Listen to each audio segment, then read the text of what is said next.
The Gospel of Mark.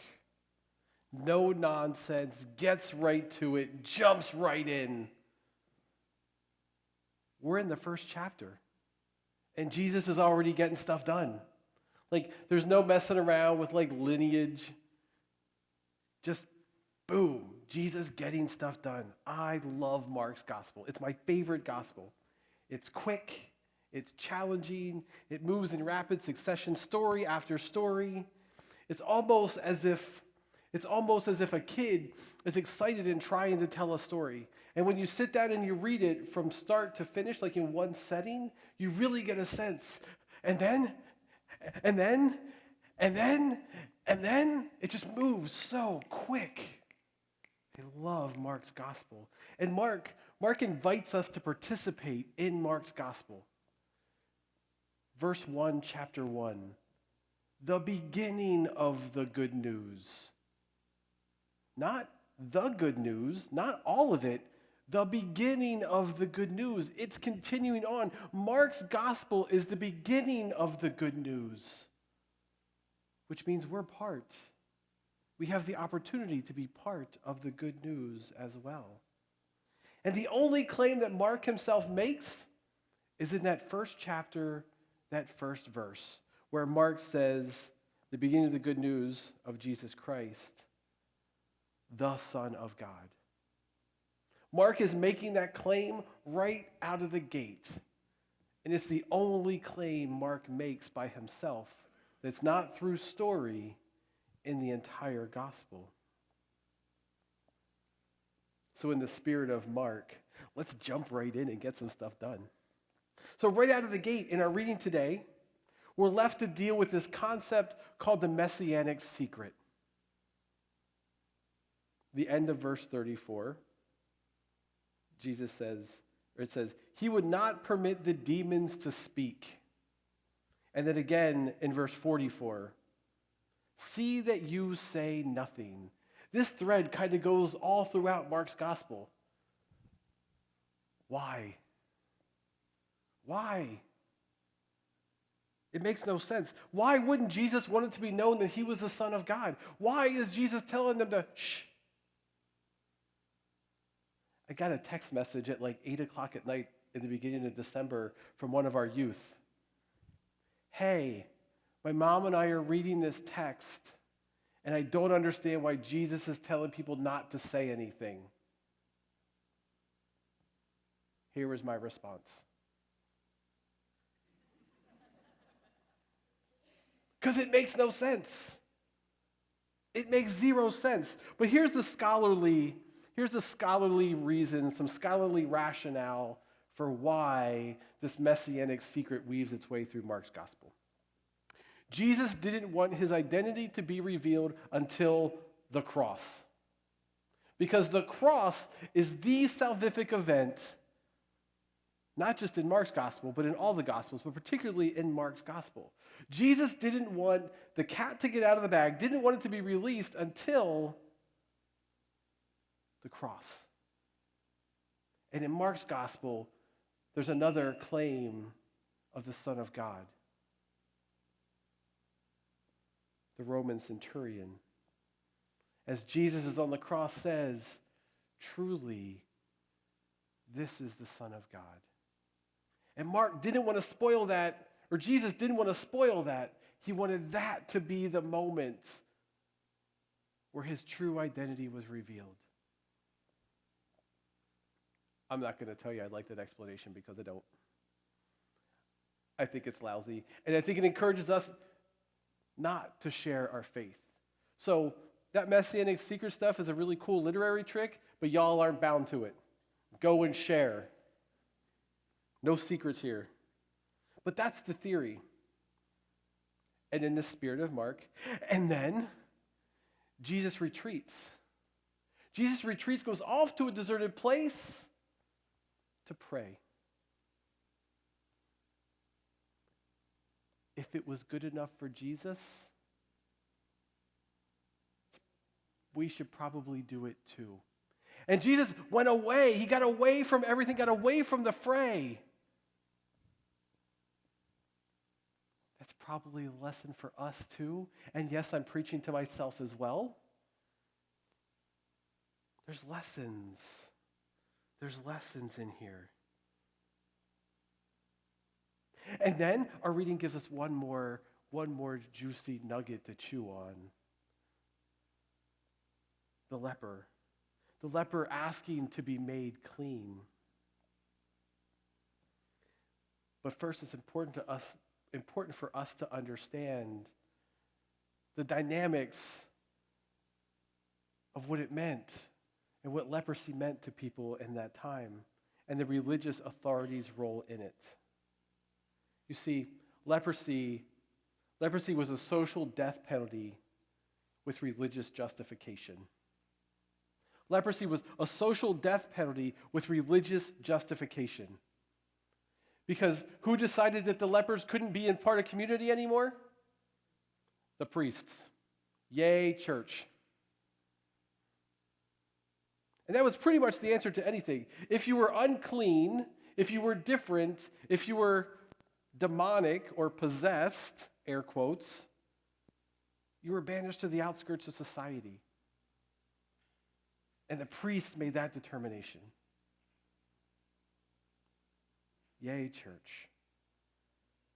But Jesus risks his reputation. Not because he healed the leper, but because he touched him. Because if he touched him, that meant he was now unclean as well. Remember way back to elementary school when you used to run around and you'd tag the girls or the girls would tag you and you'd say, cooties. That was the theory with leprosy, sad as it is. Oh, cooties, gone from society, banished to the outskirts. But in this story, and throughout Mark's gospel, Jesus used his power to disrupt those demonic powers, those demonic forces that rob the powerless of their dignity and push them out of society. And therein lies the struggle of the church. Not this church solely, but Christianity in general. Christianity being followers of Christ. I ask this question. How often are we willing to take risks and undermine the established norms and systems to help those victimized by society? That's a real question.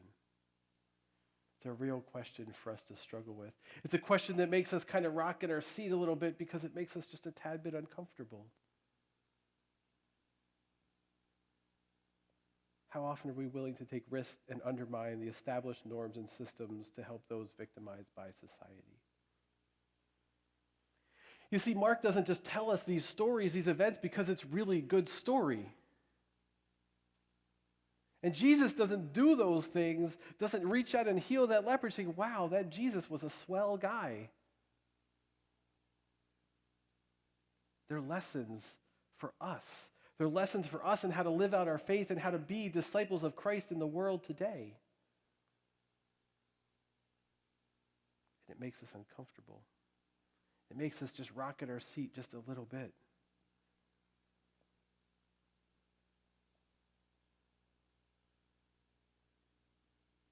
You kind of have that choice. You know, when you're coming up to the intersection and the light turns yellow, you got two choices, right? You hit the brake or you hit the gas.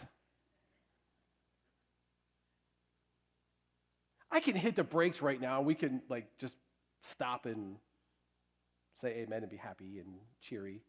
Or I can push the gas and we can go right through that intersection to the elephant in the room. Pastor Rebecca, how often do I hit the brakes?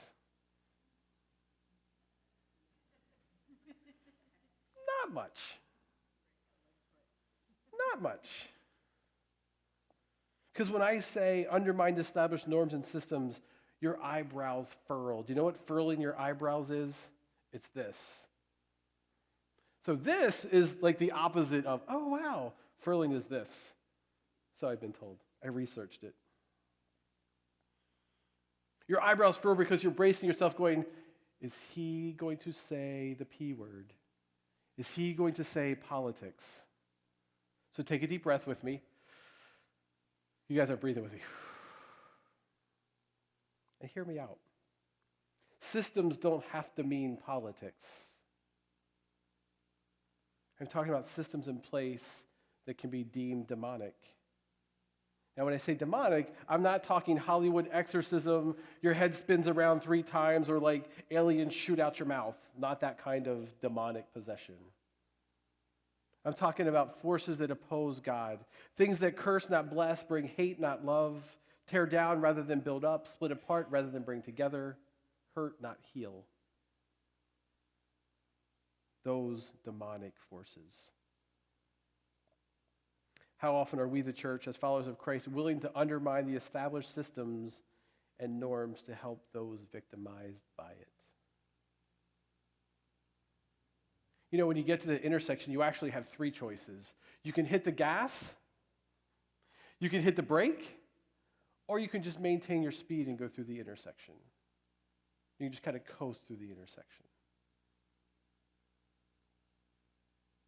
So my 4th rewrite of this section of the sermon, I decided maybe we should coast through the intersection rather than hit the gas. Jesus' action wasn't just about healing the leper. The leper was healed. There's a medical component to it. There's a health care component to it. But it's not just that. He was healed and restored back to society. There's a social aspect to it. There's a human aspect to it. He was allowed to return to family, to friends. And it was a political act. Those who made the decision of the day that deemed the leper no longer worthy of staying in society, it's a political decision. Deemed them unworthy, untouchable, unwilling. By touching and healing the leper, Jesus was pushing back against that. Because Jesus could have said, healed, but he didn't. He challenged the laws of cleanliness, and if you want to read more, go to Leviticus. There's all kinds of stuff in there. He reached out and touched him and made himself unclean as well. Jesus pushed back against the system, against that law. Now, hands down, the most difficult thing to navigate as a pastor today is the notion that Jesus wasn't political. Because we hear it all the time. Jesus wasn't political. Every time he challenged the status quo, every time he challenged the rules of society, he was being political. He was pushing it back against those norms, against those things that became okay because the law said so. Not so much taking a stand against Caesar as he was taking a stand for those on the margins, the oppressed, the marginalized. The criminal justice system, the healthcare system, the war machine, wealth, abortion, immigration, guns, all those things are political. It's political season, so you turn on the TV and you hear, I forgot the environment. You turn on the TV and you hear somebody talking about where they stand on these issues.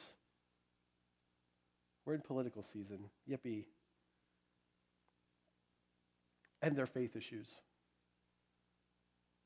And their faith issues.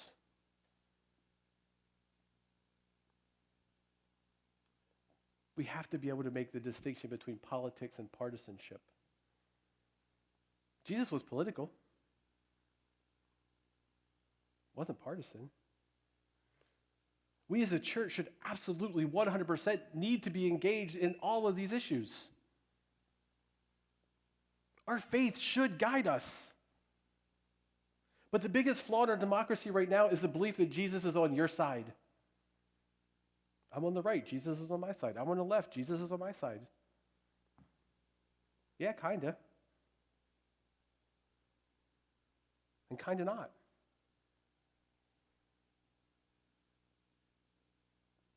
Both sides miss the mark. When we're measuring by our faith, both sides miss the mark, depending on the issue. I came across a tweet this week from Presbyterian pastor Scott Sauls in Nashville, Tennessee, and he said this, and I will sign on this as well.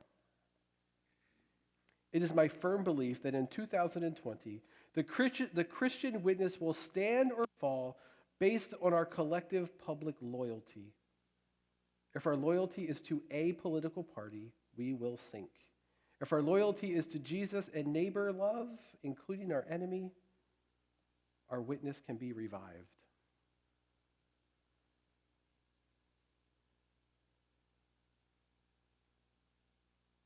Our first reaction is, well, of course our loyalty is to Jesus. But then we turn on the news. We read the paper. And the sad reality is neither party represents Christ, and every time we have to make a political decision of who to vote for, you have to get this moral abacus. You have to take this moral abacus. That's not really a thing, I'm making it up. But you have to take this moral abacus with you to the voting booth and say, yes, no, yes, no, yes, no, yes, yep, fits my value, doesn't, yep. Okay, now this candidate, because nobody is going to align, that's the sad reality. If we're purely talking politics based on faith, we're in trouble. Nobody adds up. But maybe as a church we can work on the issues. Maybe as a church we can focus solely on the issues and not the people. Focus on the systems, not based on party, but based and rooted in our faith. This was the heart of Dietrich Bonhoeffer and Martin Luther King Jr.'s ministry, and is why I love them so much. Because they took their faith, they took the Gospels, and they filtered the current events through that.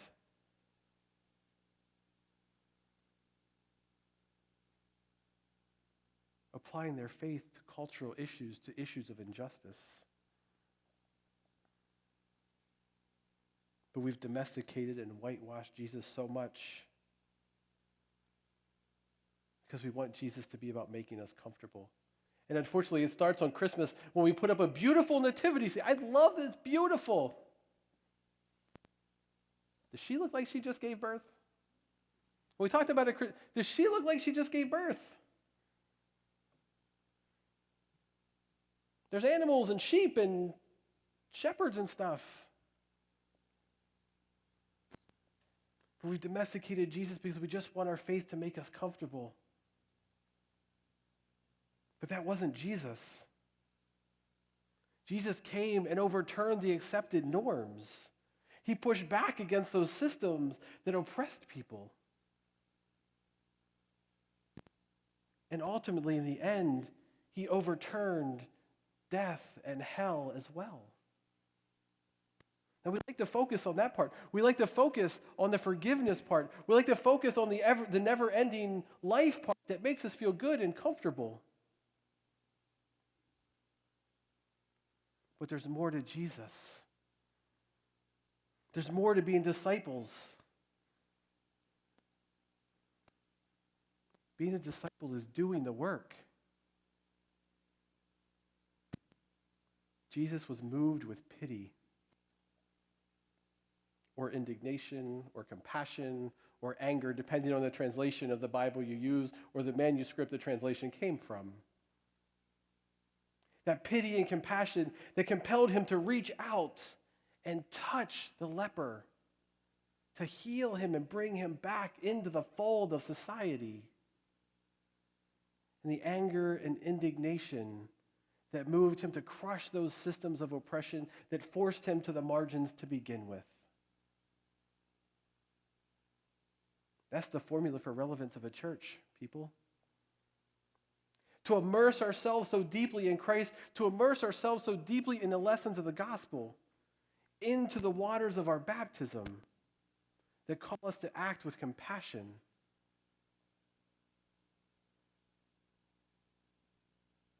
And move us with a righteous anger to destroy those systems that oppress.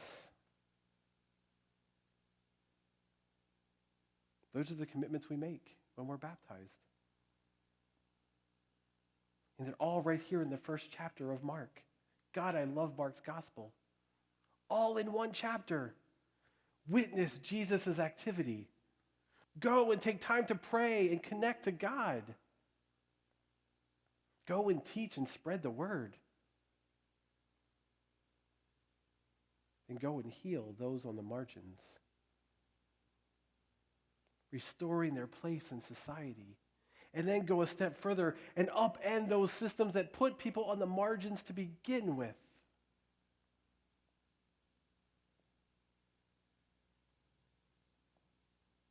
The beginning of the good news of Jesus Christ, the Son of God. May we be a thread. May we play our role in the good news as well.